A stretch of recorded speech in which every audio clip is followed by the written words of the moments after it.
хүнд өдөрт 40,000 бодол орж ирдэг, хэрэгтэй, хэрэггүй, хүнд хэлүүл ичмээр, санаа зовмоор гэл янз янзын бодлууд байна. Айдас төвшүүр бас их гололж байгаа болов уу гэж бас бодоод идэв энэ бодол дотор. Энэ бодлыг ер нь илэрхийлж явах хэрэгтэй юм уу? Эсвэл энэ бодол чинь зөвхөн миний ч юм уу? Илэрхийлэх гэхээр одоо сэтгэл зүйчид одоо төвшүүртэй бодол байгаа болвол тэрийгэ илэрхийлээ, эдгээ янгаая гэд ингээд ажиллаж байгаа штэ. Одоо хувь энгийн хүмүүсийн хувьд надад сэтгэл зүйн ямар нэгэн асуудал байхгүй гэж бодоод гэхдээ миний бодол бүр маш их байгаад идэг. Би энийг хаан шингээхээ мэдэхгүй байгаа болвол. За тэгэхээр сургалтын дээр хүмүүстэй уулзаад ингээ харж байхад нэг зүйлийг ялгадгүй юм байлээ бид нар. Бодол төсөөлөл хоёроо ялгадаг. Дээд зэгцээ их сурвалж болгоод ярихад эерэг бодол гэж байхгүй. Бодол төсөөлөл гэж хоёр өөр юм байна. Эерэг байгаа бол тэр төсөөлөл. Одоо жишээ нь юу гэдгийг би эмаг танихгүй за уцаар ярьж байгаад анх удаа уулзах гээд ирж байхад эма ямар цагаанштай хүүхэн байгаа бол тий дуу болгоны юм биш ийм хөрхөн ааштай байхаа гэж бодож байгаа нь бодол биш байхгүй юу? Төсөөлөл байхгүй юу? Яг ингэж сууж байхад эма одоо ямар сони юм асуудیں۔ Ямар мэдрэмжгүй ингэж байгаа бол энэ шууд орж ирж байгаа бодол байхгүй юу? Бодол. Өөрөөр хэлэх юм бол би надад хүнийг шүүдэг тийм юм байна гэсэн үг. Өөр агаз өөр шал нэгэн төсөөлөл нэг бодол. Дээрээс нь нэмээд нөгөө зүнгийн мэдрэмжээ бас бодолтой болчдөг. Сайн байцгаана уу сонсогчдоо, сайн байцгаана уу үзэгчдээ. Хөтлөгч Аймаа хөтөж подкастын шинэ дугаар эхэлж байна. За 7 хоногт нэг удаа сонсогч та бүхэнд сонирхолтой зочид урьж ярилцдаг. Энэ удаагийнхаа зочныг тун удахгүй танилцуулнаа. Сонсогч үзэгч та бүхэн Хөхтөнгөр радиогийн подкастуудыг Улаанбаатар хотод FM радиогоор 82.9, 100.9 долгионоор хүлээн аван сонсох боломжтой. За Хөхтөнгөр радиогийн подкастыг бүтнээр нь бол Хөхтөнгөр YouTube сувгаар бас бүтэн сонсож үзэх юм боломж нээлттэй байдаг. За энэ өдрийн зочин бол дээд цэгц цэвэр цуврал номын зохиолч Ундрмаатай ярилцахаар урьсан. Сайн байна уу? Энэ өдрийн минь төргий, хаврын минь төргий. За сайн байна энэ өдрийн минь, хаврын минь. За баярлалаа. Хавар цаг болсон. Одоо гэглэгэн ярих юм бол тийм ээ хайр дурлал би ер нь энэ хавар яагаад энэ хаврыг яаж давах уу гэсэн юм хөнгөн яриа болвол эмэгтэйчүүдийн дунд илүүтэйгээр нас шалтгааллахгүй нас хамаарахгүй яригдэж байна. Нэрэл хавар болохоор л хавар одоо анх удаа үзэж байгаа юм шиг л мэдрэмж хаврын хавартал төрөөд байдаг. Тэгэхээр хайрын тухай ярина. Харин та хайр гэхээр аль тал руу чиглүүлж ямар төвшөнд ярих нь бол мэдээж таны хэрэг миний асуулт шийдэх байх. Аав ээжийн хайр дурлал, үр хүүхдээ хайрлаж байгаа хайр, ханийн хайр гэвэл ерөөсөө ингэж ядах юмгүй ойлгогдчихж байна. Харин ингэж цаашлаад өөрийгөө хайрлах, тэр тусмаа бусдыг хайрлах, байгаль дэлхийгээ хайрлах, ан амтан гэд одоо юу гэдгийг ингээ гүнзгийрээд явах юм бол өөр юм яригдах болов гэж бодоод байна. Хайрын тухай. За тэгэхээр нөгөө хайр гэхээр яг бидний цэвэр дотоод сэтгэлийн тижэл, сэтгэлийн агаар усны тухай. Бидний бидэрээ амьсгалж байгаа усууж хоол идэж, тижээгдэж, тэтгэгдэж, ирч хүчтэй байж, өтөлж хөшөрч амьдардаг шиг төрхөөс ахуулаад өхөн хөтлөө дотоод сэтгэлийн орон зайгаа тижээж байгаа зүйл маань өөрөө хайр. Бүх хүн хайр. Бид нар бүгдээрээ хайр бүх зүйл одоо хайртай холбоотой болж байгаа гэсэн тийм. Тэгэхээр нөгөө жоохон залуу үед ч юм уу гэр бүл зохиогоогүй үед бол хайр гэхээр шууд эсрэг үсэн дээр хүлээж байгаа. Дурлал, шохоорхол, үерхэл, краш тий. Тэгээд гэр бүл зохиогоод ирэхээр нөхрөө хамаарна, эхнэрээ халамжлна, үр хүүхдүүдийнхээ ирээдүйд гэхээр хоёр дахь, гурав дахь буюу гэр бүлийн тойрогт бусад руу илүү чиглээд томроод ирэх нь тий. За тэрнээс цаашлаад ирэхээр магадгүй нас яваад ирэхээр өвөө эмээ болно. Би бэжэснэ хүүхэд байсан чинь ач болчлоо. Би чинь зээ болоод хувирчлаа, хувилчлаа, өсчлөө, үрччлээ гэдэгэнгүүт худууд ороод ирлээ, хөргөн бэрүүд ороод ирлээ. Илүү тойрог томрон тий. Тэгэхээр ингээд нөгөө хайрын тойрог улам томсоор хагаад тэлсээр хагаад бид нар дүүрдэг. Учираас энэ амьдралаа дуусган туслал ерөөсө хайрын дунд бөмбөрөөл, хайрын дунд суралцаал өгөөл аваал явсараагаа дүрд юм байна гэдэг дүгнэлтэн дээр очиж байгаа гэсэн. Тийм тэгэхээр нөгөө сая ярьсан шиг би хайрыг нэрээ юу гэж бодож ийн гэд үзэж байгаа хүмүүс маань өөрөөсөө асууж болох нь шүү дээ. Эсрэг хүснээр харж гин үү, гэр бүл дээр харж гин үү, ах дүүнар дээр харж гин үү, эх орон дээр харж гин үү, магадгүй бүр дэлхийг хайрладаг хүн байж болно шүү дээ. Тэгэхээр нөгөө цэвэр номын их сурвалжаараа аваад үзэх юм бол 3 төвшин байна. 3 төвшин юу юм? 3 юм холбоо байгаа гэсэн үг. Хамгийн ихэнд өөрийгөө хайрлаач, өөрийгөө хайрлаа гэж. За энийг бол одоо бүр ингээд бид нар бүгдээрээ сонсдог болсон, мэддэг болсон тийм. Гэхдээ энэ өөрийгөө хайрлах тухай хүүхэд хүнтэй суугаад хэд хэдэн хүүхэд гаргаад хүүхдүүд жоохон торноод ирэхэд л нэг хүү би ч өөрийгөө хайрлах ёстой байлуу, хүмүүс нэрээ өөрийгөө хайрл гэдэг л үү гэж орж ирээд идэх те. Түүнээс ер нь өөрийгөө хайрлаж байгаагүй 20 эдтэй те. Бусдыг л ястай эсрэг хөөснөө л хайрлаж исэн байх эсвэл аав ээжигээ тийм. Тийм тэгэхээр нөгөө одоо юу гэдгийг би хайрлаж исэн хайрлаагүй юу гэдэг чинь цаг хугацаагаараа насаараа туулал туршлагаараа ингээд боловсрал мэдлэгээрээ ч юм уу зөндөө олон юмнаас хүчин зүйлүүдээс хамаарат өөрчлөгдөд явж байгаа гэсэн. Магадгүй насаараа өөрийгөө хайрлахгүй байсаар хагаад хүн дуусч болно шүү дээ. Насаараа хажууд хүн хайрлна гэдгийг ойлгохгүй байсаар хагаад хөгшөрч болох байхгүй тий. Тэгэхээр нөгөө хүчин зүйлүүд яаж нөлөөлж юм. Би өөрөө хэр юмыг анзаарч юм сурч хөгжиж юм гэдэг дээр. Тэгэхээр нөгөө англи хэлний төвшингүүд анхан дунд ингээд гүнзгий шат хүртэл явдаг шиг хайранд суралцах, хайрыг хэрэглээнд оруулах, хайрыг амьдралтаа байлгах нь өөрөө төвшөнтэй байгаад байна гэдгийг хамгийн нэгт хүлээн зөвшөөрөөд энэ төвшнүүдэд би насан туршдаа суралцаж, насан туршдаа хэрэглээнд байлгахгүй бол хэл мартагддаг шиг болчих юм байна гэдэг дээр очих юм байна гэд тэ. Тэгэхээр тэр нөгөө нэг өөрийгөө хайрлаад, өөрийгөө хайрлаж, өөрийгөө мэдэрсэн хүн эмааг мэдэрнэ. Би яг ингэж мэдэрч исэн, би ингэж өөрийгөө голж исэн, ингэж би өөрийгөө үнэлж исэн, энэ үед хүний сэтгэл санаа ийм байдалд ордог гэдгийг нэг нөгөө зовлон үүсэн чагунз гэдэг шиг тэрийг өөрийнхөө бие сэтгэлээр мэдэрсэн хүн чинь хажуудгаа хайрлах буюу өрөөлийг хайрлах шат руугаа орох гарцаа нийч өгнө тэ. Тэгэхгүй болвол өөрийгөө хайрлахгүй байгаа хүн ихэвчлэн бид нар одоо нөгөө ямар алдаа гэх юм уу харилцааны асуудал гарч ийн гэхээр чи намайг хайрлаад өгөөч, чи намайг ойлгоод өгөөч, чи намайг ойлгохгүй байх гэдэг ингээд нэхэдэн тий. Бартер их гэдэг тий. Би чамд халамж гаргаад цаг гаргаад ах чинь чи надад ихгүй штэ. Би чамайг өсгөөд өндөөлгөд өдийг хүргэж ах чинь одоо чи яагаад намайг ачлахгүй байгаа? Яагаад чи намнаад ирэхгүй байгаа ингээд аав ээж нь гомдолдог ч юм. Тэгэхээр чи нөгөө нэг юм суурн буюу өөрийгөө хайрлах гэдэг зүйл дээр бид нар бүрэн дүрэн боловсролж хангалттай мэдлэг мэдрэмжийг өөр дээрээ аваагүй байдаг. Дүүрээгүй байдаг. Одоо энэ аяг байлаа гэж бодоход тал устай. Тэгээд нөгөө дүүрэх мэдрэмжүүдэд дандаас бусдаас хайгаад яваад байдаг. Нэхэд яваад байдаг. Шаардаад, гомдоод яваад байдаг болчихж байгаа байхгүй юу? Тэгээд өөрийгөө хайрлсан хүн өрөөлийг хайрлаад дараагийн түвшин болохоор саяын чиний асуултанд явж байгаа. Нөгөө энэ дэлхийг хайрлах юм уу? Амьдтыг хайрлах юм уу? Бид нар ч амтан байхгүй, мал ахгүй, өв сургамал байхгүй, агаар байхгүй л яах юм. Тэгээ дэлхийн цэнгэг усны нөөц таарт хамаатай юу, хамаатай гэд. Ингээ бүр нэг том зургаар нь хайрлах. Ийм хэлхий гарч ирж байгаа. Одоо өөрийгөө хайрлах тухай энэ аяг дүүрээгүй, сав дүүрээгүй, арай болоогүй байгаа гэж биш. Нэг талаасаа жоохон амар санагдчихээн. Яг гэвэл би одоо 20 шахам настай хүүхдүүдтэй, залуучуудтай, 30 шахам настай одоо ийм залуучуудтай ярихад энэ сэдв бид хоёрын хооронд одоо ингээд жоохон үл ойлголцол төвшөнд ойлголтын зөрүүтэй төвшөнд байна гэж ойлгож болохоор энэ үү. Одоо өстө юмыг хүн үзжээж, зовлон туулж ээж, ухааждаг гэдэг шиг л өөрөө мэдэрч ээж, хүний өмнөөс мэдэрч сурч ээж, өөрийгөө хайрлаад тэр ч гэсэн надаас юу одоо ялгаа юу ах вэ гэсэн бодлоор хандна гэсэн үг шүү дээ. Одоо энийг дасгалжуулдаг арга гэдэг юм уу тий одоо ундрмаа олвол дээд цэгт цэвэр гэдэг юм цуврал нам гаргасан байгаа шүү дээ. Яг англи хэл төвшөнтэй гэдэг шиг хайр төвшөнтэй гэж байгаа.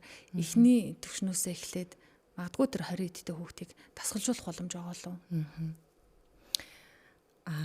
Боломжтой гэхдээ бас боломжгүй ч гэж болно. Боломжтой гэж харах юм бол мэдээж нөгөө хүн замаа товчлох, цагаа товчлох. Уг нь бол тийм байх юм бол болно тий. Тэгэхээр ягаад тэгэхээр тэр хүний алхаж байгаа замаар бид нар аль хэзээ 10 жилийн өмнө алхацсан байна, таньсан байна. Нөгөө талаасаа хүн чинь нөгөө яг өөрөө боддороо амьдралыг туулж иж ухаар нь шүү дээ тий. 3 автобусны буудал яваад өөрөө ойлгох гэж исэн юм ин таксинд суулгаж аваад тавьчих болохгүй байхгүй юу? 3 дахь автобусны буудал дээр тэр хүний нэг гоё ухаарал, тэр хүний нэг гоё ахих өсөлтийн зэг байж болно гэсэн үг тий. Тэгэхээр ерөнхийдөө хэрвээ хүн өөрөө хүсвэл боломжтой. Хүн өөрөө хүсэг байгаа бол хүний туулал, хүний замнал хөгжил цаад болж болохгүй болчих жоо. Тэгэхээр мэдээж ингээл бид нар ингээ харахаар хортой дүүгээ харахаар зэмлэмээр санагдал, 10 та хүүхдээ харахаар удаан байгаа юм шиг санагдал тий. Ингэдэг боловч яг би 10 настайдаа ямар байлаа. Би яг хортойдоо юу бодож явж байлаа, хүнд юу гэж хэлдэг байлаа гэд хөрсөн дээр буухаар хүний өмнөөс ингээд давчтаад авах бас шаардлагагүйгээр харна гэсэн үг. Бас одоо бодоод үзэхэд нэрэл хүний гэгэлгэн тэр сайхан 20 насыг товчлоо шүү 40 50 нас нөхөх нь ямар дураараа юм ярьж байна. Нэрээ те тэр хүн өөрөө туулж ижил сүулт нь би энэ одоо ажлыг, энэ замыг, энэ мэдрэмжийг өөрөө туулж иж ойлгосон гэ дараа нь дурсаад яриад байж байгаа юм шүү дээ. Яг нэрээ тийм байх шүү. Энэ бас нэг юм бодогцсон. Хайр нэг талдаа ухаан сууж байгаагийн хэрэг. Хайр ухаарал. Тэгээд бас хүлээн зөвшөөрөх. Ямар нэг юм хүлээн зөвшөөрж ижил би арай нэг зөөлрж гин өөрийгөө ч тайван байлгаж гин. Гэхдээ хүн зовлон үзэх тусмаа ухаачдаг гэж ярьдаг штэ. Зовлон үзээд ухаачихгүй нэрэж тэгдэг. Гэхдээ нөгөө талдаа бас мэрсэр зовлон үзээд яг ухаачихгүй хатуу гэдэг юм уу төрөлхийн тийм хүн бас байгаад байна уу? Энэ одоо юутай холбоотой байх вэ? За бүр том зургаар нь харах юм бол одоо эмаач бай, ундрмаач бай адилхан ямар нэг юм сурах гал байгаа.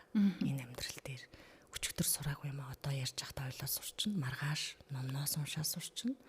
Яагаад сурах гээд байгаа юм? Яагаад амьдрал юм сурах процессыг төвхтөө ядаргаатай юм шиг байгаа юм гэхээр бид нар сайжрах гээд байгаа. Тэмүүлэл хүсэл тэмүүлэл зориг хүн чинь нэг тэмүүлэлтэй ээжж амьдраад байгаа тий. Тэгэхээр энийг юуны төлөө юунд сураад байгаа юм гэхээр ерөөсөө л хайранд л суралцаад байгаа. Хүнтэй гоё харилцаж яах гэдэг. Тэр хүнийг хайрлах гэдэг өөрөө хайр мэтэр гэдэг. Амжилтанд хүрч яах гэдэг. Хүмүүсээс хүндлэгдэж байгаа, хайрлагдж байгаа мэдрэмж авах гэдэг тий. Ингээ бүх зүйл хайрын төлөө яваад байгаа байхгүй юу? Тэгээ нөгөө хайр дааж амдрах хорвоо, ухаарч амдрах хорвоо гэдэг дуунууд дээр байдаг чинь үнэн байгаа тийм тий. Тэгэхээр амьдралын тууллуудыг өнөөдөр одоо юу гэдгийг би шагарч явж байгаа шургаад унчаар би замаасаа харах хэрэгтэй байсан биш дээ гэд танилдгээр хүлээн зөвшөөрөөд за дараа явахдаа төвлөрлийн хуцаа маачгүй явахгүй шургаж унах гэд апл энэ өөрөө хүлээн зөвшөөрөл болоод тэг болохгүй. Шургаж унсан чулуугаа өшгчөөл босч ирэл энэс болоо тэрнээс болоо гэд цааш нь дараа тумаад ах юм бол хин нэгнээс буруутгал хайгаад ах юм бол тий ингээд шалтгаан нөхцөл хайгаад ах юм бол улам хатураал улам нэгтшаал байдаг болчдөг. Тий. Тэгэхээр нөгөө мэдээж хүн болгон хайрыг хүсэж байгаа. Хүн болгон хайрыг хүсэж байгаа. Тэгээ чадахгүй байх тий.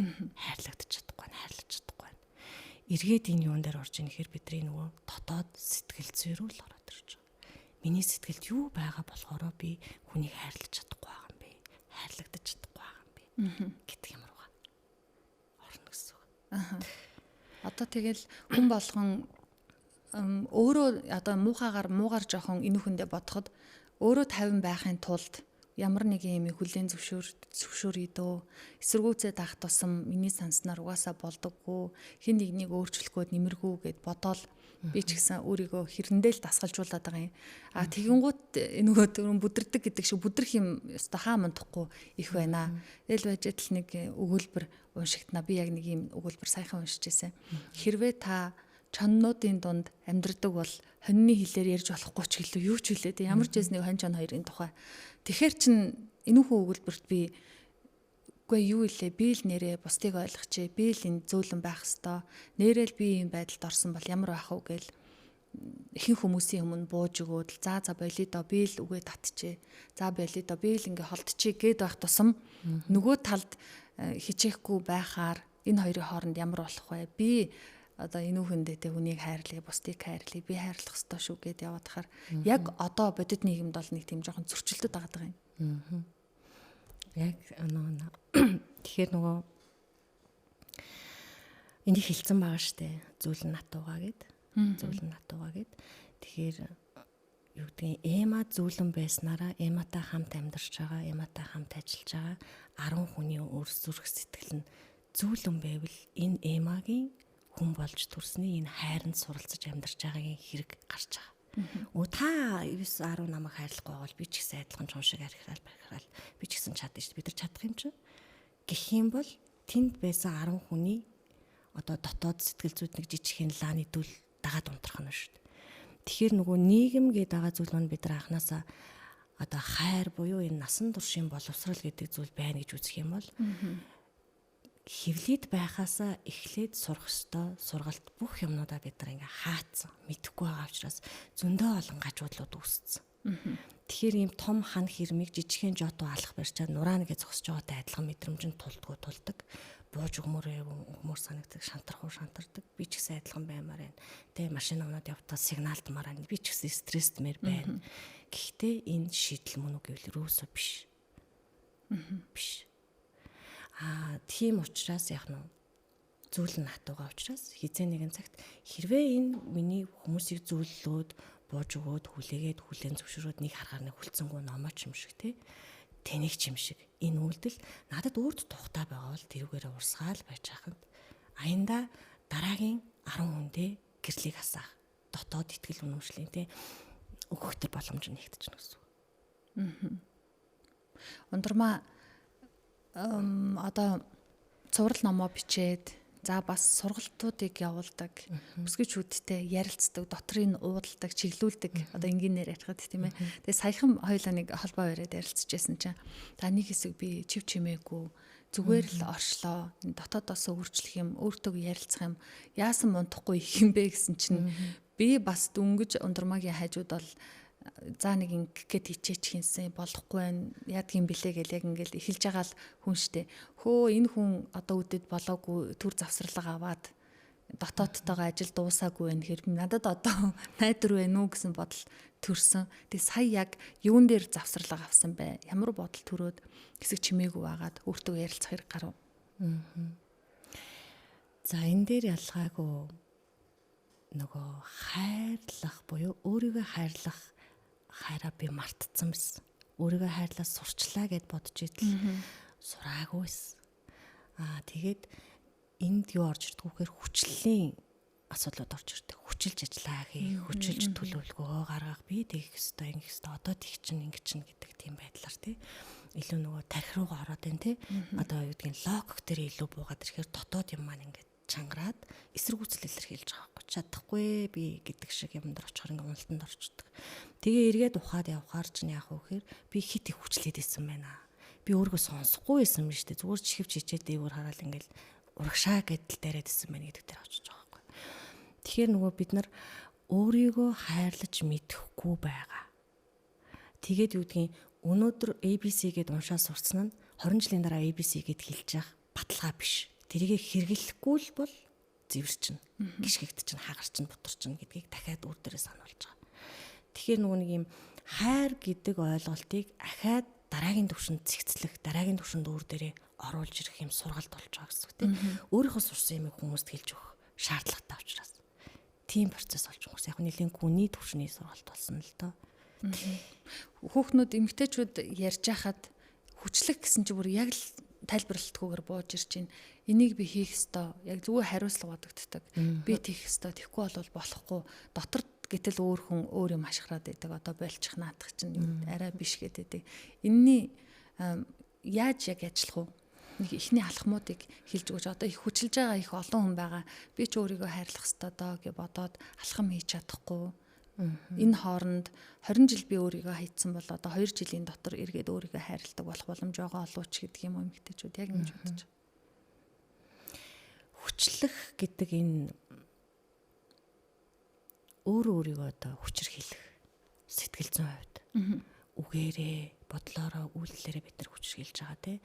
Утсаа бариад унтахгүй байгаа нь үйлдэлээр би ямар тэнэг юм, би ямар юм гэж байгаа нь үгээр өөрсдөө бас муухай байдалд оруулж байгаа. Тэгээд дээрэс нь ёстой гэдэг юм зүйлүүдээр түлхэгдээд ирчихээр өөрийн мэдлгүй би өөрийгөө хүчилдэг л бол эргэн тойрноос надад тийм хүчилсэн нөхцөл байдал тулгагдаж орж ирнэ. Тэ 5 хүүхэд төрүүлсэн 5 хүүхдээсээ өндийч чадахгүй байх тэр нөхцөлийг өөртөө бүрдүүлсэн. Эсвэл одоо сар болгон 100 сая төгрөгийн зээл төлдөг. Зээлээс зээлийн хооронд байх хүчлэлд өөрийгөө оруулсан. Төлөвлөгөөнөөс төлөвлөгөөний хооронд.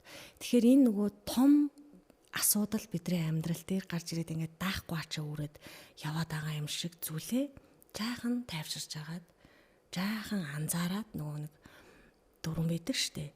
Гэрт дүүрэн зочид ингээд бужигнаад ууж идээд хоол эндэлээд ингээд шуугаад байгаа бол түр болохон дараа гарч агаад хөндлөнгөөс хараа гэдэг шиг өөрийгөө хөндлөнгөөс хараад ажиглахаар энэ нэг юм гүүгээд байгаа. Гүйлтийн замдар гүүгээд байгаа юм шиг мэдрэмж чинь надад байгаа юм байна. Би өөрийгөө хүчлээд байгаа учраас л өндийч чадахгүй юм хүчлийн юм дотор яваад байна, энерги дотор яваад байна, ийм цикл дотор яваад байна гэдгээ таньна. Нөхцөл нь бүрддэг юм л. Тэгэхээр нөгөө юу гэж нэхэр хүмүүстэй ингэ суугаад ярихаар за тайван байгаад яг энэ цаг хугацаанд одоо жишээ нь нэвтрүүлэг үзээ сууж байгаа хүн бол одоо би тийх өстой тий жолоо барингаа нэвтрүүлгээ үзье, хүүхд тоолгоо нэвтрүүлгээ үзье, ажлаа ингэ нэвтрүүлгээ үзье ингээд цаавал нэг юм ингээд нэг тийм яагаад бид нар ийм болцсон юм. Энэ яг ийм байх ёстой юм уу? Бүр ингэ итгэцэн байгаа дээ шүү дээ. Зүгээр л 30 минут өөртөө аяг цай тавьж сууж байгаад энэ нэвтрүүлгийг яг өөртөө зориулаад шингээгээ сонсож болно шүү дээ. Бид нар 30 минут өөртөө зориулах ирэх байхгүй байгаа байхгүй юу? Тийм эрхчлөөг өөртөө олгох тийм мэдрэмжээ хаацсан. Завгүй ах нь зөв юм шиг гоё юм шиг итгэчээд яваад байна шүү дээ. Тэгээ уучлаарай өөрөөсөө уучлалгууж хагаад аяг цай тавьж хагаад тухтай тий буудан дээрээ сууж хагаад ингээд үцээд ойлгоод нэрээ би яагаад ойлээ би юун дээр өөрийгөө хүчлээд юун дээр өөрийгөө шахаад өстөж босгоо тий байнга бүшигээд урагшаа ингээд байх ёстой юм уу? Яагаад хүн заримдаа амарч болдгоо?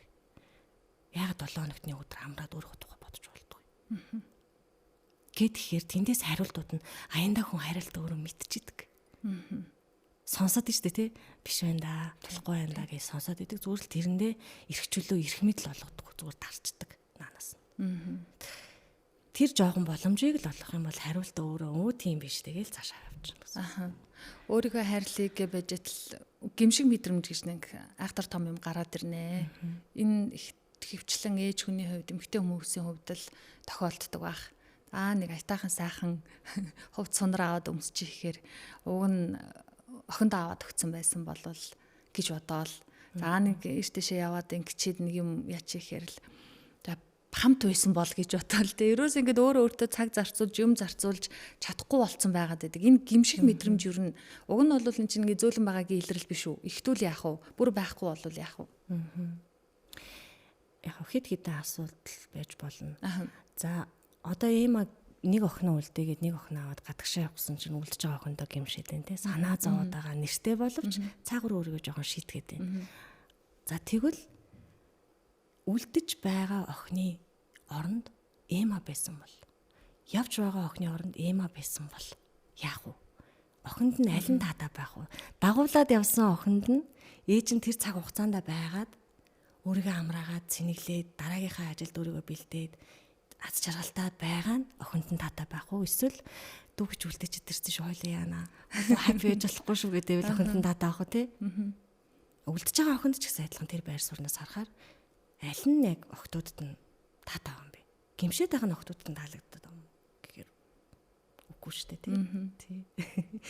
Тэгээ нөгөө талаасаа бид нар нөгөө ийм бас л одоо мэддэг сайн охины дөрүүд дүүчин тэгж яах чинь гэхэд яа тийм яах чинь тэгж яах гэхэд яа тийм ингээд ингэсээр аваад нэг тийм сайн гэдэг дүртэй болцсон. Нөгөө дүр дээрээ тоглоо сурцсан. Тэрийг жоохон зурчих гэхээр ингээд дүрээ алдчих гадаг айцчихдаг.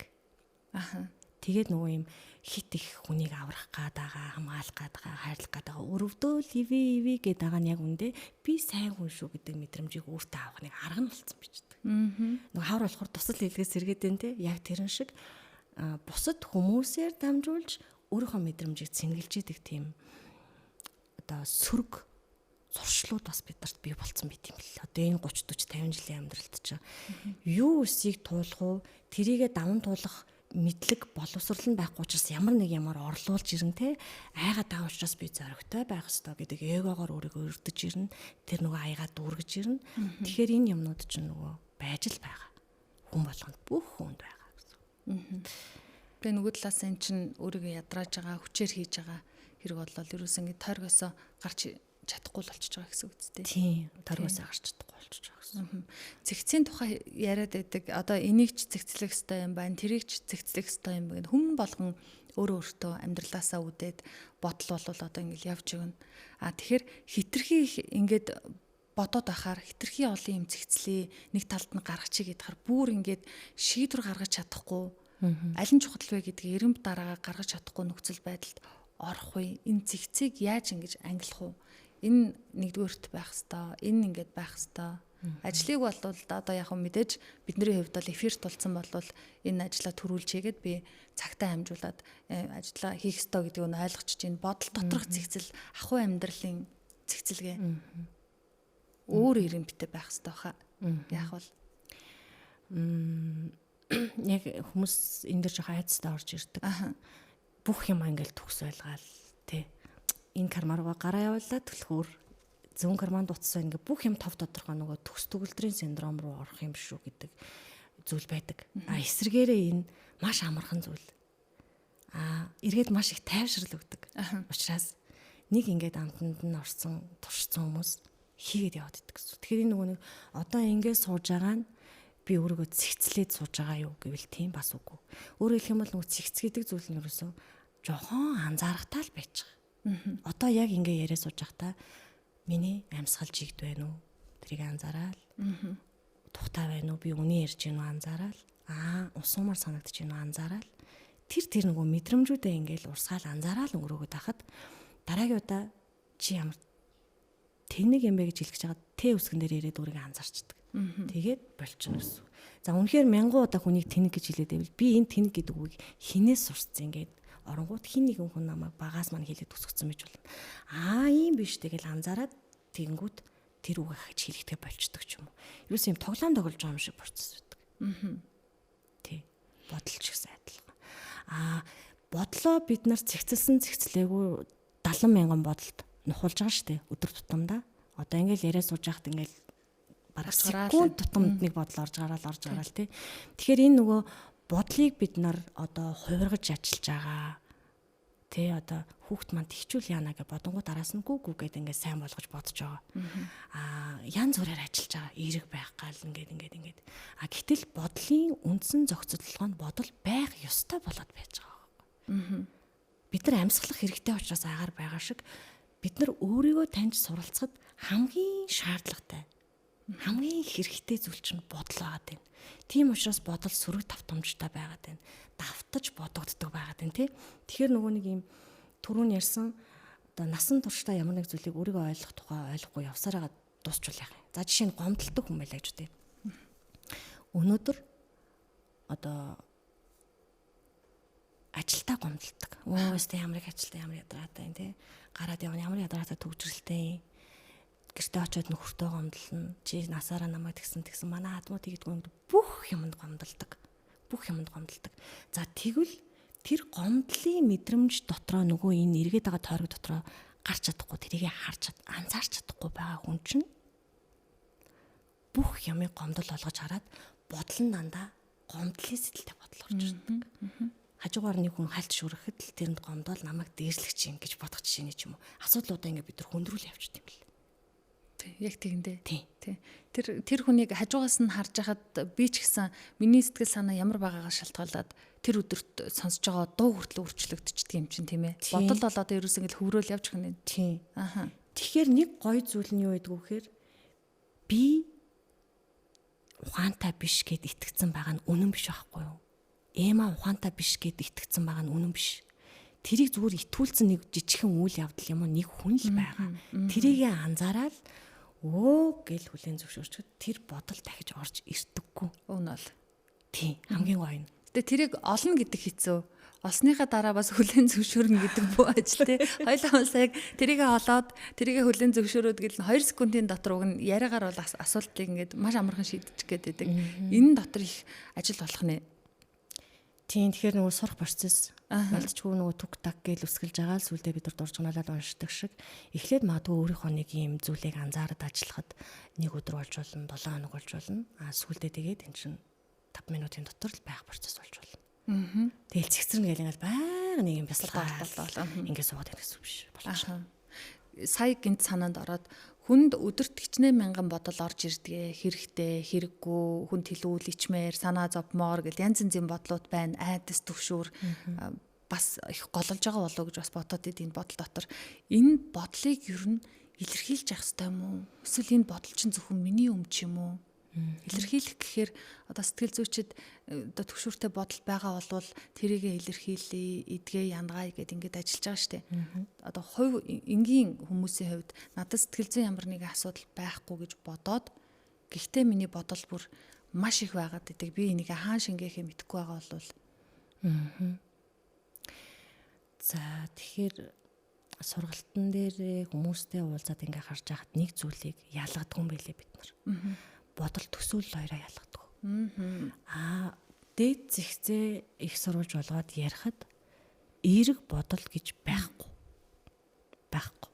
Бодол төсөөлөл гэж хоёр өөр юм байна. Эерэг байгаа бол тэр төсөөлөл.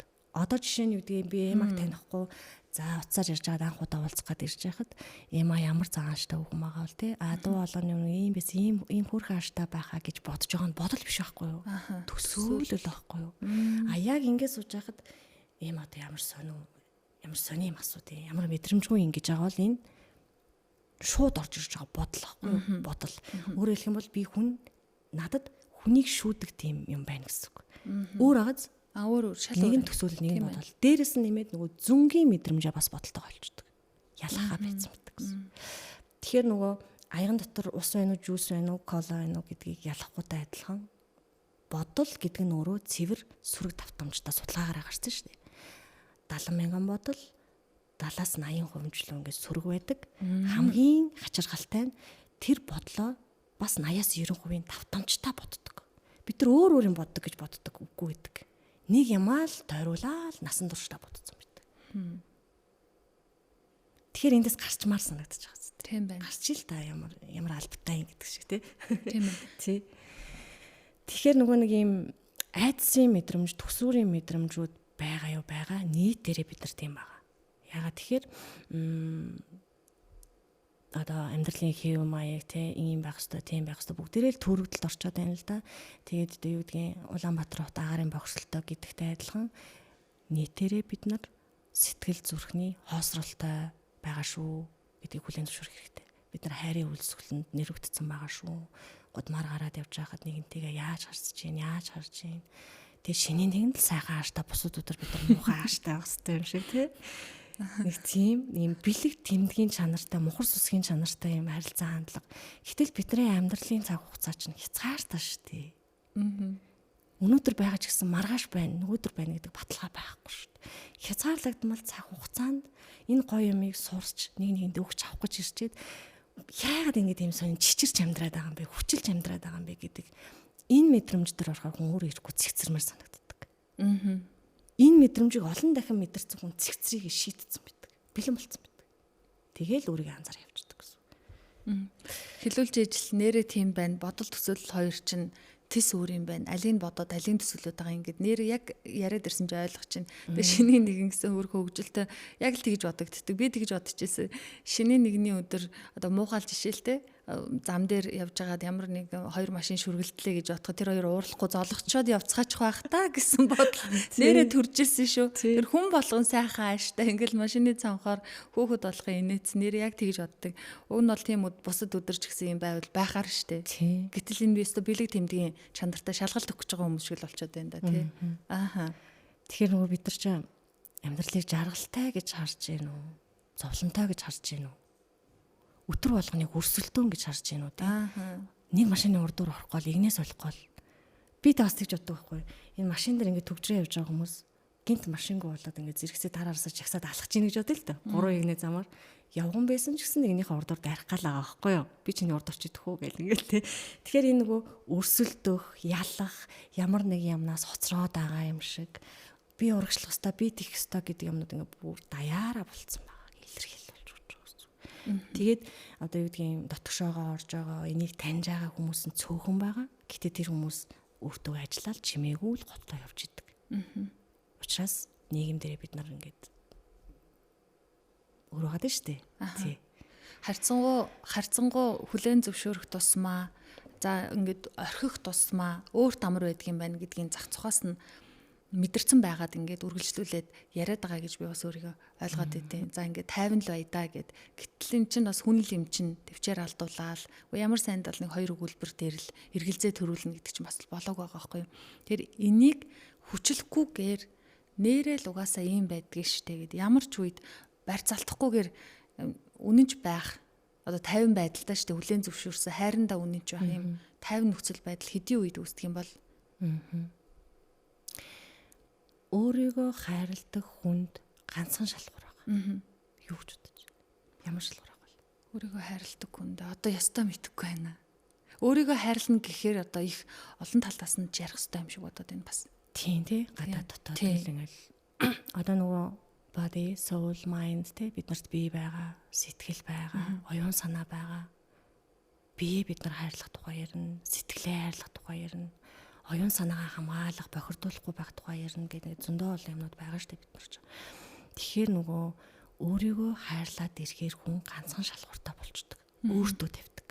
Тэр нь үнэн гэдэг шалгуур гэдэг. Яг одоо ингэж сууж байгаа маань үнэн байна уу? Би энэ ажлыг үннээсээ хийж гин үү? Би энэ хүнд яг үннээсээ тусалж гин үү? Гудамжаар би ингэж олон хүн дотор алхаж байхдаа би яг өөрөөр алхаж гин үү гэдэг. Тэгэл өөртөө үнэн байх юм бол тэр заавал би 50 байх ёстой шүү. Би тийм байх ёстой шүү. Тэгж болохгүй шүү. Үгээ залгаад ах шалбгүй тий. Хэлмээр байгаа бол хэлж болно шүү дээ. Илэрхийлж болно шүү дээ. Заавал дарах албагүй байхгүй. Зүгээр л би өөртөө л үнэн байх хэрэгтэй гэдэг дээрээ тохиргоогоо хичнээн шүү дээ тий. Тэгэл мэдээж дэрэг чинь анзаарахтаа хийх учраас илэрхийлэмжүүд гарах ёстой. Анзааргаар илэрхийлэгдэж гарсан мэдрэмж нөгөө хүндээ маш сайн хүрдэг. Зүгээр ухамсаргүйгээр одоо нөхөртөө гомдлож хэрэлцэн хэрүүлээс илүү 3-4 хоног нөхрөө анзаарах нь шүү дээ. Би нөхрийнхөө юунд гомдоод байгаа юм. Би яагаад ингэж үйлээ шүүгээд байгаа юм гээд анзаарч байгаад би ингэсэн чи ингэж байгаа юм байна. Тэгсэн чин тэгээд байгаа учраас би ингэж байгаа юм байна шүү дээ гэд хэлгээр нөгөө хүн маш сайн хүлээж авдаг. Яагаад гэвэл тэр үнэн мэдрэмж учраас. Тархины биш зүрхнээсээ сэтгэлээсээ таньж гаргаж нэрсэн мэдрэмж нэг нэгэндээ маш сайн хурж нөлөөлдөг. Ажлын харилцаан дээр ч гэсэн. Тэгэхээр нөгөө нэг өөрийгөө хайрлна гэж байгаа зүгээр би өөртөө үнэн лээ. Хоёлоос дөрөв эфирийн өмнө ярьсан тийм химс ормосны мэдрэмж шиг л ахгүй. Химс ормос ичээр ингээл тэ нэг юм тороол хатгааж байгаа юм шиг тий. Яг тэрэн шиг. Тэр сормосоо авч хайчаал зүгээр өөрийнхөө гой бүлцгэр байвал бүлцгээрээ тий. Ингээ. Ягаа бол яг үннээрээ л байх нь тухтай.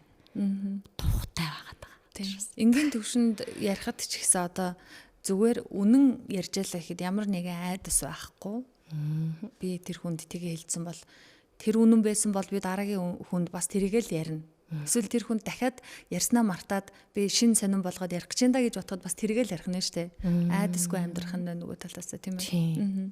Тэгээ нөгөө олон дүрний хэрэггүй болчихно. Маш их тийм булчин сулрах байгаа юм шиг тий. Нэг йогийн дасгалын дараа нэг гоё уян хатан болдог шиг сэтгэл зүй төр тийм гоё уян хатан зүүлрэх мэдрэмж орж ирдэг. Тий одоо нэг өрөөнд ингээл тавуулаа ажилтдаг байлаа гэхэд ингээд бүгд ингээд хярсан байдалтай байгаа шүү дээ. Хүн сэтгэл зүйч нөгөө эгонууд байгаа, айдсууд байгаа. Би энэ хүнд сул талаа халуулж болохгүй те. Би хүчтэй байх тийм баг. Бүгд нэг хөрхөн өөрсдийн жижиг итгэл үнэмшилтэй сууж байгаа. А гэтэл тэр дотор эма өөрийнхөө үннээр байгаад мэдрэмжээ яриад өнөөдөр тэгсэн чинь гэдэм байх. Би энийг ингэж уужсэн тийм байсан байж тэгээд илэрхийлээд нэгдэдгүр нөгөө хүмүүс ч өсөөсөө дагаад булчин сулрах байхгүй юу. Тэгэхээр эн чинь нөгөө нэг байгаа хүмүүстэй шууд нөлөөлөл. Нэг талаасаа тэр хүмүүсийг хайрлаж байгаа хайр муу. Өөрийнхөө сул талыг, өөрийнхөө сургаалыг, өөрийнхөө сурсан юмыг өгч байгаа нь хайрлаж байгаа бас нэг хэлбэр байна. Үл тоож байгаа, үл сонсож байгаа юм шиг сууж байгаа ч гэсэн дотроо тэр хүн бодоод нэрээ эмад игчээсэн шүү. Би ч гэсэн тийм байж болох юм байна гээл өнгөрөх нь нөлөөлөл болж байгаа. Энэ бас нэг мэдрэмж, хоёлаа нэг ер нь мэдрэмжийн талаар л яриад байгаа шиг. Би бас энийг саяхнаас өөрийгөө хүүийн нэрээ би яг ингэж идэх юм байна гэдгээ анзаарсан. Саяхнаас анзаарсан. Ямар нэгэн одоо энэ олон бодлууд дотроос хин нэгний тухай би ямар нэг бодол төрцөн байгаад тэр хүнтэй би нэг эзэн нэгэн цагт уулздаг ч юм уу тэр бодол нь сайн юм уу эсвэл муу байхад би тэрийгэ цаг хугацаанаас хамаарахгүйгээр би 2 жилийн өмнө тэр хүний тухай тийм бодол байсан бол би хилчдэг эзэг тааруул хилчдэг нэг тийм зан байна. Тэгснээ сүүлдээ би өөрийнхөө бодлоос айх мэдрэмж төрсэн байхгүй. Тэгээ энэ бүр ингээ хэд давтагдж байгаа. Энийг би анзаартлаа бас энийг чи их олон хүн дээр туршилт хийсэн. Тэгснээ дараа нь яана би энэ хүний тухай сая юугээ бодчихвоо. Зурс хийгээл те. Хүүх яана би өөрөөсөө айж байгаа байхгүй. Би одоо энэ хүнтэй хизээ нэгэн цагт таарахад би нөгөө хилчэндээ одоо яана гэсэн бодол төрөөд байна штэ. Энэ одоо гажуудалтай бодол байна уу? Энэ хүн болгонд ийм бодол төрдөг болов уу? Энэ бол бодол гэхээсээ илүү мэдрэмж. Мэдрэмж. Тэр хүний мэдрэмж. Одоо ингэ сууж хахад ундрмаа тийм юм байна да гэд мэдрэмж ороод ирж байгаа. Бодол биш тий. Тэгэхээр тэрийг нөгөө хүнд хэлж байхдаа өөрөө юу мэдэрч байна. Гүмитгүй ингээл нэг ам хална гээл нэг ерөөсөө ингээд ямар ч хяналт байхгүй. Одоо бид нар чинь ингээл эфиртээ суугаал эмгтэй хүмүүс чинь нэг аль болох цэгцтэй аятайхан шиг суугаад нэг ярьчих юмсан гээл боддгийн подкаст эхлэх болгонд дараа нь ингээ харж яхад хөөм юу н тэгж бодох би чи ерөөсөө ингээд хяналтаа алдсан гэдэг шиг л тэр хүнтэй зүгээр л ингээл юм ярьж байгаа л 1-2 үг солиолт ихгүй л дээ тэр чинь нэг 5-10 минутын дараа зүгээр л хэлсэн байдаг. Тэрийгээ тэгээ зөв гэж бодохгүй буруу гэж бодохгүйгээр л хэлсэн байт. Урсгаал тий. Тэгэхээр нөгөө хүндээ шүүмжилсэн голдуу бодлоод авах эсвэл алдааг нь хэлж өгсөн өргөсөн аль нь байдаг. Сайхан бодол байх юм бол тэрийг чинь тэгээ сүулт нь хэлснийхаа дараа өөр дээрээ шүүлт хийж байгаа. Сайхан бодол байх юм бол за угаасаа үний юм чинь хүнийг тэгээ хүний сайхны хүн болгон давтаал хэлсэн л байдаг ч тийм хүн ч гэсэн ойлгосон байх зүгээрээ гэд өнгөрдөг. Жохон эвгүй юм хэлсэн болвол за одоо нэг амаа татаа сурчихгүй зүгээр нэг чимээгүй байгаад өнгөрүүлчихгүй хоёрын хооронд хүнд эвгүй сэтгэл төрүүлж үдэ гэсэн бодолтой сүлд нь үлдээд идэгин. Тэгэхээр нөгөө тэр бодлын сонссон хүмүүс яаж хүлээж авсныг мэдэхгүй тий. Тэгэхээр би бол хэрвээ ийм үг сонсоод ийм мэдрэмж надад хуваалцсан бол үнэхээр баярлаж хүлээж байгаа. Шүүмжлэл орж ирж байсан ч гэсэн анзаарах энэс яг анхаарах юм биш шүү гэж хүлээж байгаа. Яа тэгэхээр энэ тийм зүгээр тийм одоо юу гэдгийг мэдрэмж байгаа даахгүй юу? Одоо өөрөөрөө дамжуулаад бид нар чи ингээ хүнд өгдөг штэ. Тайзан дээр ингээ маш гой дуулж байгаа хүн шар ус бусдалнал нүдийн нулимс цилэгнэл бидэрт нэг юм өгөөд байгаа штэ. Тэ тэр номыг уншиж байгаа мэдрэмж ойлголт ухаарал пүүх гэл ингээл би зарс хэмэр мэдрэмжүүд бид нар нэг юм өгөөд штэ. Тэрэн шиг Эма өөрийнхөө амьдрал тулал туршлага мэдлэг боловсрал ур чадваруудаа бүгдийг нийлүүлж хагаад нэг анзаарсан торгон юм аа гэд өгчөж байгаа байхгүй. Тэр нь заавал магтаалаа галбгүй шүү. Тэгээ нөгөө хүн авч чадчихвэл олзолно авч чадахгүй байгаа бол тэгэл. Тэрийг бол нөгөө юм бодлоор хаагдах зүйл биш байх боломжтой. Одоо нэг ийм таны ном дээр ч баг байсан байлуу да. Бодол үг болно. Үг үйлдэл болно. Монгол хүн амны бэлгээс хашдын бэлэг гэдэг шиг ийм зүй тогтвол амьдрал дээр хүртэл ингээд давтагтаад байгаа гэсэн бодолтой. Энэ бодол үг болчдөг нь бол угаасаа ойлгомжтой. Яг ингээл үг болол гараа явцдаг. Надад юусоо хариалагдахгүй болчих чинь. Харин үг маань үйлдэл болно гэдэг амар санагдчихэж байна. Одоо үгээ цэмж ярих хэрэгтэй өвчин ажиллаа хийн гээл онцгүй юм яриад ах юм бол тэр хүнээс одоо онцгүй үйл явдал салахгүй нах нь штэ. Энийг яаж тайлбарладаг бол? Одоо ерөөсөө л энэ бидний дотоодод байгаа бүх зүйлүүд чинь мэдрэмж болоод харилцаа болоод гараад байгаа тий. Тэрэн шиг эма дотроо ногоон өнгөтэй байгаа бол хүсэн хүсээгүй гадна талдаа ногоонороо л байна. Дотроо ногоон гэрнээ гадна талдаа цагаан байх ямар ч боломжгүй. Сөрөг бодол гэдэг зүйл айдсын суурьтай бодолтой байгаа бол бүх хүнийг айлгсан үг хэлнэ. Чи тэгээд унчуузаа, чи тэгээд ячуузаа гэл тээ. Эсвэл хүмүүсийг хардсан, сэрдсэн тийм мэдрэмжтэй байгаа юм бол чи болгоомжлоороо сэрэмжтэй байгаарай. Наа чин чамайг тэгчүүзээ гэл тээ. Гэдэг ч юм уу. Ямар бодол буюу тэр бодлоор дамжуул сурах юм нэг юм байна шүү дээ. Тэр бодол нь юу вэ? Тэрийгэ дагсан л үг гарч ирнэ. Тэрийгэ дагсан л үг гарч ирнэ. Тэгээд нөгөө тэр үг гэдэг зүйл чинь угаасаа амьтай үг амтай амны бэлгээс аштын бэлэг гэдэг угаасаа л ингээд бид нар тэтэд өгсөн байгаа шүү дээ. Тэгэхээр үг гэдэг зүйл биечдэг. Одоо энэ бүх юм энерги гэдэг бид нар мэдж байгаа те ингээд одоо ингээд бүх зүйл ингээд микрофон яриамаараа биднээс авнаас гарч байгаа үг маань ч гэсэн амьд буюу энерги. Өөрөөр хэлэх юм бол одоо хүүхдүүдэд жишээ нь бид нар ингээд ч одоо мал юм уу? Мал гэл ингээд загнаад талж утгад мал гэдэг чинь өөрөө энергийн давтамж нь юу вэ? Идэх, хөвтөх, хэвэх өөр давтамж байгаа тийм тий. Тэгсэн хэрнээ үгээрээ нөгөө хүүхдээ ч юм уу хажууд байгаа хүмүүсээ унгаачаад эргээд өөр юм хүсэж идэг. Өөр юм хүсэж идэг гэсэн. Тэгэхээр нөгөө цэгцтэй ярьж сурыг, гоё илтгэж сурыг, уран ийм бай гэдэг нь наадлаасаа нэгэнт үр дүн гарцны хойно ажиллаад батг гарцны наанаас нь шахаад янзлаад байгаатай адилхан. Гэтэл үгээ цэгцлэхийн тулд бодлоо цэгцлэх буюу батг гараад байгаа шалтгаан нь би зөв хоололж байгаа юм уу? Би хэр стресстэй байгаа юм? Унтаж амарч чадж байгаа юм уу гэд нөгөө л өөрийгөө хайрлах юм руугаа л дахиад яваад орчихно гэсэн. Тийм байна. Тэр хүн өдөр тутамдаа тэр хүний амнаас ямар үг өдөр тутамд хэд гардаг вэ гэдэг нь тэр хүний бодолд өдрийн хэд давтамжтай юу эргэлддэг вэ гэдгээр ерөөсөө тодорхойлогдчихж байгаа юм байна шүү дээ. Тийм байна. Тийм. Би ажилгүй арчаагүй, ажилгүй орлогогүй, ихаагүй гэл одоо хүүхдүүдээ хараа сууж байгаа эмэгтэй хүн тийм бодолд орчдөг шүү дээ. Гэтэл тэр ажилгүй, орлогогүй байгаа нь асуудал нь биш байдаг. Эргээд харахаар. Ажилдаа орлоготой байж аж өөрийгөө хайрлна гэдэг стандарт тогтооцсон нь асуудал байдаг. Заавал өөрийгөө хайрлахын тулд бид нэг тийм хэмжээ стандарт юм тогтоогод шүү дээ. Туранхаа байж аж л өөрийгөө хайрлах гал давхраатай том нүдтэй гоё хүмүүстэй байж аж л өөрийгөө хайрлах гал байгаа байхгүй юу? Гэтэл өөрийгөө хайрлна гэдэг нь яг юу байдаг гэвэл зүгээр л муу юм өвлэн зөвшөөрөх. Муу зангаа, муухай ааштай байгаагаа хит их иддгээ, хит их утас ухтгаа, арчаагүй байгаагаа, залхуу байгаагаа, хүн хайрладгүй, харамж байгаагаа, амиа хичээсэн байгаагаа тэр бүгдийг хүлээн зөвшөөрж иж эн чинь онцгой биш те гэдэг дээрээ анзаараад очихоор тэр чинь хайр болж эхэлж байгаа байхгүй. Түүнээс одоо физик бие дээрээ бид нар бол хайрыг хангалттай хийж байгаа шүү дээ тий. Тэгэхээр үр дүн байхгүй байгаа тохиолдолд эргээд дотгошоогоо буюу ягаад би өөрийгөө ингэж бодоод байгаа юм бэ? Одоо хамгийн амархан арга энэ охно шүү дээ. Би өөрийгөө хайрлаж гинөө хайрлахгүй байгаа. За тэгвэл ягаад би ямар давтамжтай бодлуудыг бодож ирсэн юм? Өнгөрсөн бүх амьдралын туршид эсвэл би сүүлийн 7 хоног, сүүлийн сар би ямар бодлуудыг бодоод байна? Энэ бодол үнэн биш байхгүй юу?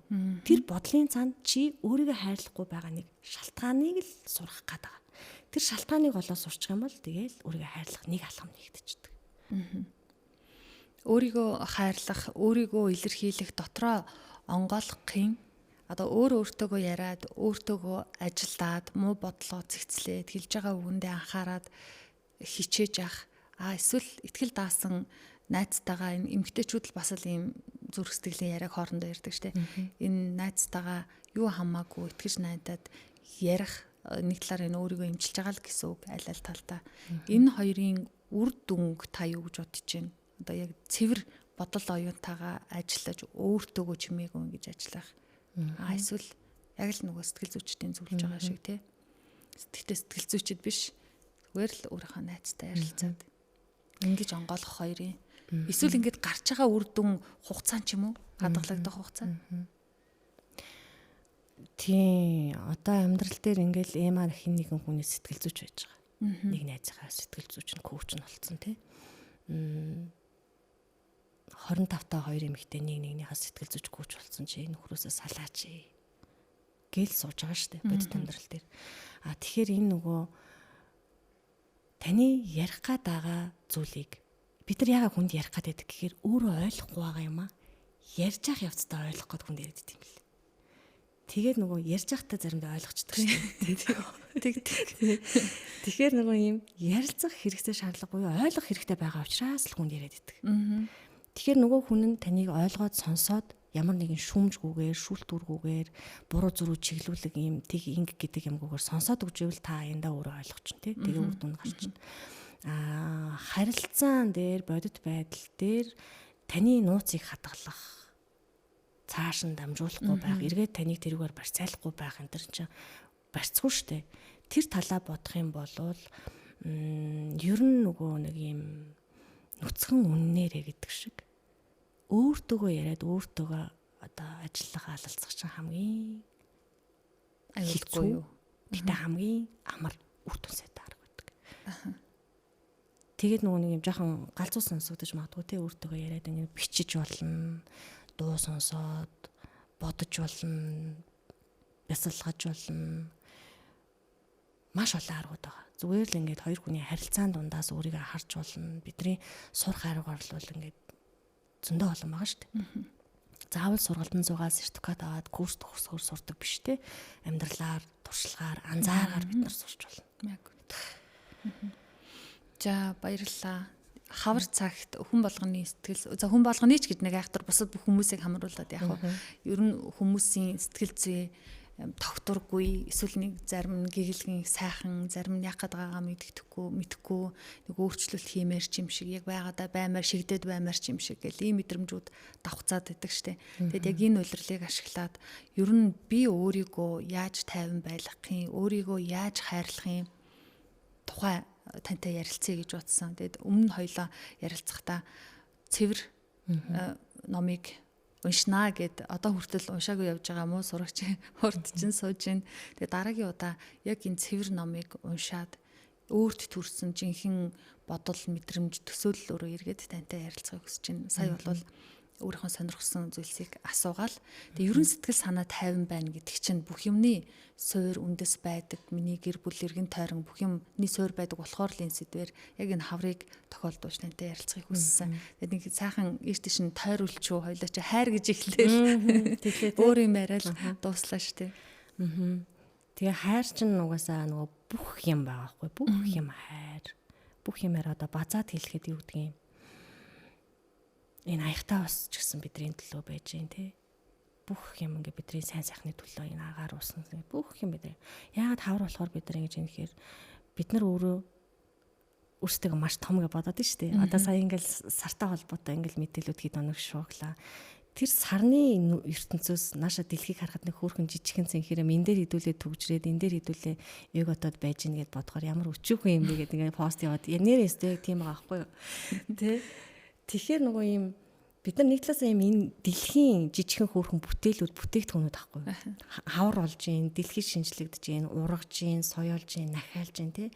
Тэрийгээ дагаад бид нар ч гэсэн шинжлэгдмээр аахгүй дотроос. Шинээр ургамаар, түлжмөр тий.